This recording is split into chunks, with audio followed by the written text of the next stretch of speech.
నమస్తే అండి, welcome to పంప కిచెన్. నేనైతే మన కిచెన్లో రాగి ఇడ్లీ చేయబోతున్నాను. కాకపోతే ఒక కొత్త పద్ధతి, అది ఎట్లాగా అనేసి చెప్తానండి. ఇది వచ్చేసి హాఫ్ కప్ కొలత. ఇది ఇప్పుడు మనకి అందరిళ్ళలోనూ కప్పుల సైజులు ఉన్నాయి కదా.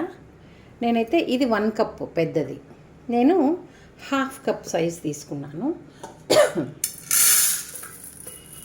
హాఫ్ కప్పు ఉద్దిపప్పు, తర్వాత వచ్చేసి అంటే ఏంటి, దీని కొలత ఒక కొలత ఉద్దిపప్పు అయితే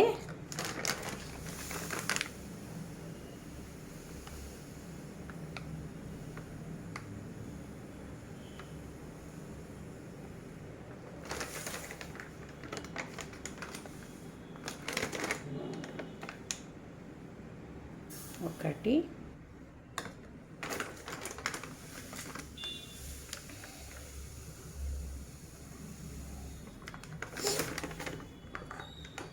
రెండు కప్పులు రవ్వ,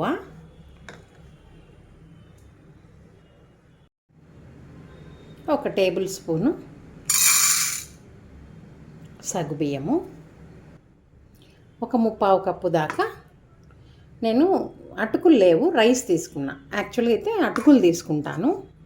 మీరు ఈ అన్నం ప్లేస్లో అటుకులు మార్చుకోవచ్చు. దీనికి 1/4 కప్పు తీసుకున్నాను. మళ్ళీ కొలత చెప్తాను. 1 కప్పు ఉద్దిపప్పు అయితే 2 కప్పులు రవ్వ, ఒక టేబుల్ స్పూన్ అంతా సబ్బియ్యము, ఒక ఏ కప్పుతో అయితే ఉద్దిపప్పు రవ్వ తీసుకున్నామో దానికి 1/4 కప్పు అటుకులు, లేదంటే రైస్. నేను బ్రౌన్ రైసే కదా, రైసే వేస్తున్నాను. ఇంకా పిండి ఎంత రుబ్బిన తర్వాత ఏం కలపాలా అనేది పిండి రుబ్బుకున్నాక చెప్తానండి. మరి నేను అన్నము సగ్గుబియ్యము దీంట్లో చిన్న మిక్సీలో మెత్తగా చేసేసినాను. ఇంకా దీంట్లో ఉద్దిపప్పు చేసేసినానండి. ఇంకా ఇక్కడ రవ్వ ఉంది. ఇవన్నీ మనం ఒక గిన్నెలోకి తీసేసుకుందాము అండి. ఇట్లా ఒక గిన్నెలో తీసుకున్నాను నేను ఉద్దిపప్పు, ఆ సబ్బియ్యము, అన్నం మిక్సీకి వేసి. ఇప్పుడు దీంట్లో నేను ఏ కప్పుతో అయితే మనం ఉద్దిపప్పు అయి కొలుచుకున్నామో అదే కప్పుతో 2 కప్పుల రాగి పిండి వేస్తున్నా. 2 కప్పులు రవ్వ వేసినాము, 2 కప్పులు రాగి పిండి వేసినాము, 1 కప్పు ఉద్దిపప్పు, 2 కప్పుల రాగి పిండి. ఇంకా ఈ రవ్వ నానబెట్టుకున్నాం కదా, ఈ రవ్వనంతా పిండేసి వేసుకుందాం. బాగా కడిగి 2 సార్లు నేను కడిగేసి నానబెట్టినాను. ఇప్పుడు మనం ఇంకా ఈ రవ్వను వేసి కలుపుదాం అండి. నేను ఎందుకు అంటే హెల్తీ అంటే ఓన్లీ రాగిపిండి వాడకుండా మీరు ఎందుకు ఇట్లా రవ్వ అవన్నీ వాడుతున్నారంటే, ఇంత రాగిపిండి వేస్తుంటే, అదే రాగులు ఉద్దిపప్పు వేస్తుంటే పిల్లలు తినటం లేదు బొత్తిగా. కొంచెమన్నా అలవాటు చేద్దామంటే కొంచెం రవ్వ ఇడ్లీలాగా కొంచెం కలర్ కూడా తగ్గుతుంది కదా. జస్ట్ అలవాటు చేయడానికి, కొంచెం అలవాటు పడ్డాక మళ్ళీ కావాలంటే మనం అంత రాగులే 4 భాగాలు రాగులు, 1 భాగం ఉద్దిపప్పు వేసి మిక్సీ కొట్టచ్చు. మరి స్టార్టింగ్లో కొన్నిసార్లు చేసినామంటే అలవాటు పడిపోతారు. మళ్ళీ మన ఇష్టం. చిన్న చిన్నగా మంచి ఫుడ్ హ్యాబిట్స్కి అలవాటు చేయాలి కదా పిల్లలకు కూడా. ఇప్పటికైతే బియ్యం అయితే సింగిల్ పాలిష్ రైసే తింటున్నాము. ఫస్ట్లో కొంచెం ట్రబుల్గా ఉండే, ఇప్పుడైతే అలవాటు అయిపోయింది. ఇప్పుడు వైట్ రైస్ తినాలంటే పెడితే కూడా అదేదో బొరుగులు ఉన్నట్టు ఉంటుందనేసి సరిగా తినడం లేదు. అట్లా ఫస్ట్లో కొంచెం ఇబ్బంది పడ్డా అలవాటు అయిపోతే ఏమీ ఉండదండి. మళ్ళీ ఇట్లాగా నేను తీసి పెట్టుకున్నా. ఇప్పుడు మనం అంతా బాగా మిక్స్ చేసుకొని వాటర్ ఏమన్నా అవసరమైతే వేద్దామండి. అవసరం పడుతుంది కొంచెం వాటరు. బాగా కలుపుకోవాలి. ఒకవేళ నానబెట్టుకొని మిక్సీకి వేసుకునేంత టైం లేకపోయినా ఈ పద్ధతిని ఫాలో చేయొచ్చు మనం. ఇంకా రవ్వ కొలత మనం రాగిపిండి బాగానే తింటారు ఇంట్లో అనేలాగైతే 3 రాగిపిండి వేసుకుని ఒక రవ్వ వేసుకోవచ్చు. ఇంకా మన ఇష్టం అండి మిగతావన్నీ.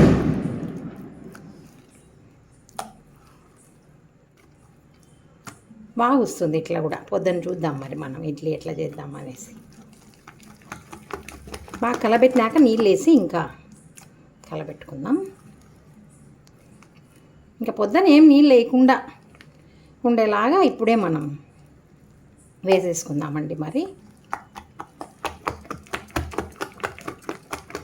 ఇట్లా బీట్ చేసినందువల్ల కూడా కొంచెం మనకి ఫర్మెంటేషన్ అవుతుంది కదా. బాగా కలవాల రవ్వ, రాగిపిండి, ఉద్దిపప్పు అంతా బాగా కలిసింది. ఇప్పుడే తెలుస్తుంది మనకి, చూడండి అట్లా పడిపోతుంది.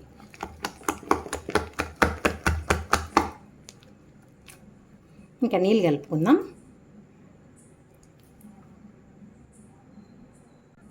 చూడండి ఈ విధంగా నేను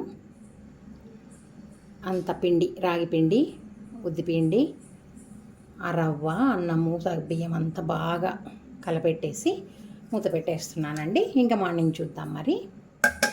okay, good night. Good morning అండి. పొద్దునైంది చూడండి, పిండి ఎంత ఎట్లా పొంగిపోయిందో కదా. ఇదంతా నీట్ చేసి నేను ఇడ్లీ వేసి చూపిస్తాను.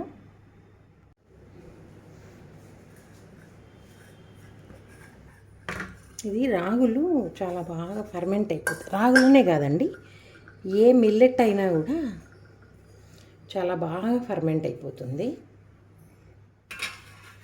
ఇదంతా తీసి పడేస్తాము.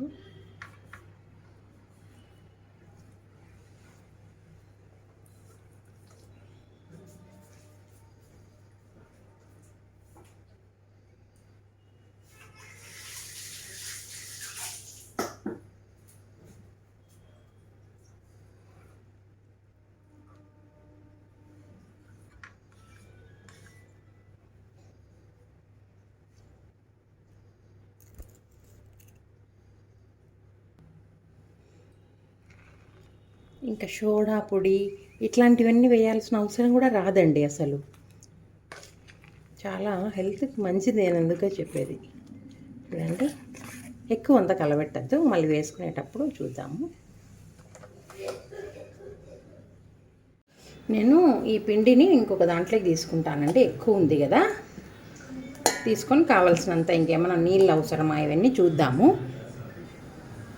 చూడండి, నేను ఉప్పు వేసినాను, కొన్ని నీళ్ళు వేద్దాం, కొంచెం తిక్కుగా ఉంది కదా.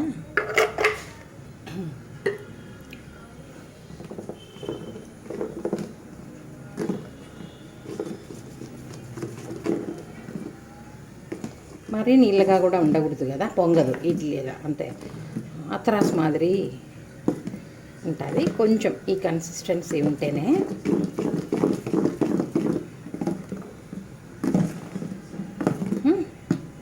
నేను నీళ్ళు కూడా కాగుతున్నాయండి. ఇంకా మనము ఇది వేసుకొని చూద్దాం, కొంచెం కలబెడతాం. బాగా బీట్ చేస్తే పొంగుతుంది.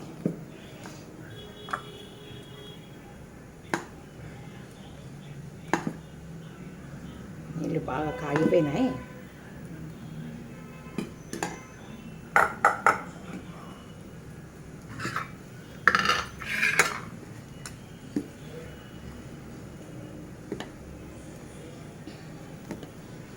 అట్లాగా మనం ఇంకా ఇడ్లీ స్టాండ్లో పెట్టడమేనండి.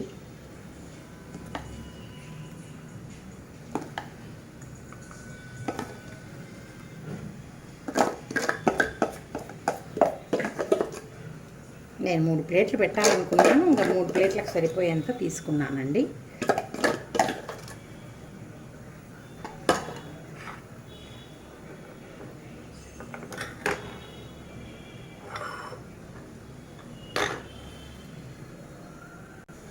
ఇంకా పెట్టేస్తున్నా.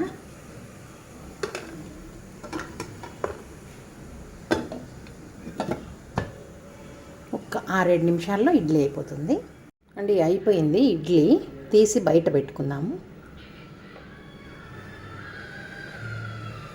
చూడండి కదా, తీసి బయట పెడతాను. చూడండి,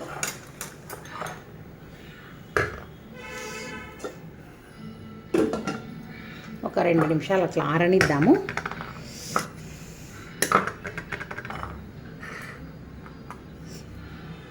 వేడివేడిగా తీస్తే ఇడ్లీ సరిగా రాదు.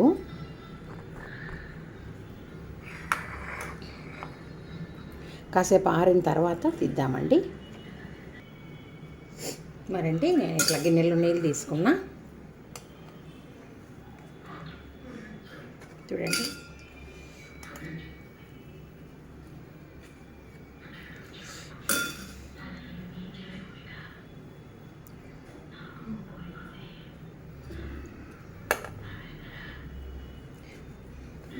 చాలా అంటే చాలా మెత్తగా ఉంటుందండి ఇడ్లీ.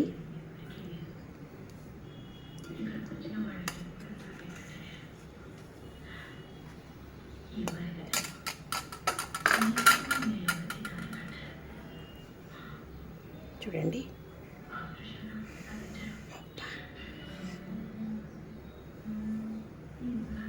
చూడండి ఇంత పూలుగా వచ్చింది. చూడండి ఒకసారి కదా. మరండి ఇప్పుడు ఇడ్లీలు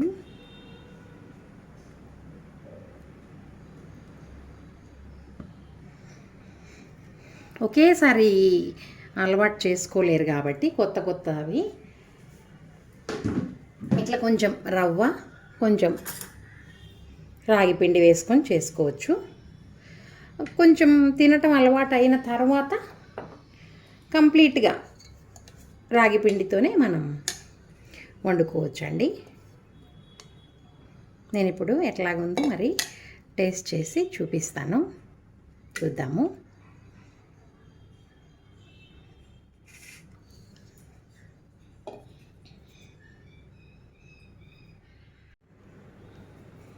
చూడండి, మరి చూద్దామండి.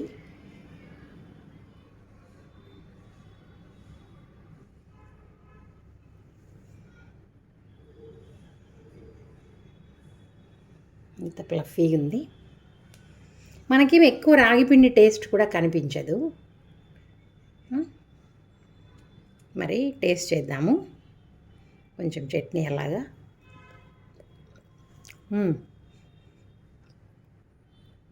బా, చాలా బాగుందండి. కలర్ చేంజ్ అయింది కానీ అంత ఎక్కువ రాగిపిండి డామినేషన్ అంతా కనపడలేదు కాబట్టి పిల్లలు తినేస్తారండి. కొంచెం తినడం అలవాటు అయిన తర్వాత మనం రాగిపిండి క్వాంటిటీని పెంచుకున్నామంటే హెల్తీ రెసిపీస్ మనం ఇంట్లో వాళ్ళందరికీ అందించిన వాళ్ళం అవుతామండి. మరి మీరు కూడా ఇలాంటి రాగి ఇడ్లీ, సపోజ్ మేము రాగిపిండి తింటాము, రవ్వ అవసరం లేదు అంటే 4 గ్లాసులు మీరు రాగిపిండి వేసుకోవచ్చండి. కొందరు రాగులు నానబెట్టి మిక్సీకి వేసి కొంచెం ఇబ్బంది పడుతుంటారు. ఉద్దిపప్పు ఒకటి వేసేసుకొని రాగిపిండి 4 గ్లాసులు, నేను చెప్పిన అన్నం కానీ అటుకులు కానీ సగ్గుబియ్యం ఆ కొలత వేసి మీరు ఇడ్లీ చేసుకున్నారంటే చూసినారు కదా ఎంత బాగా పొంగిందో. మరి ఆ విధంగా మీరు రాగిపిండి ఇడ్లీ కూడా తయారు చేసుకోవచ్చండి. మరి ఇటువంటి రాగి ఇడ్లీ ట్రై చేయండి. ఎలా ఉందో కామెంట్ చేయండి తప్పకుండా. బాగుంటే లైక్ చేయండి. ఇంకా మన ఛానల్ ఎవరైనా సబ్స్క్రైబ్ చేసుకోకపోతే సబ్స్క్రైబ్ చేసుకోండి. బెల్ గంట నొక్కండి, నోటిఫికేషన్స్ అన్నీ వస్తుంటాయి. ఇలాంటి కొత్త వంటకాలు ఎన్నో చాలా ఈజీగా చేసుకొని చూద్దామండి. ఆరోగ్యంగా ఉందాం. Thank you.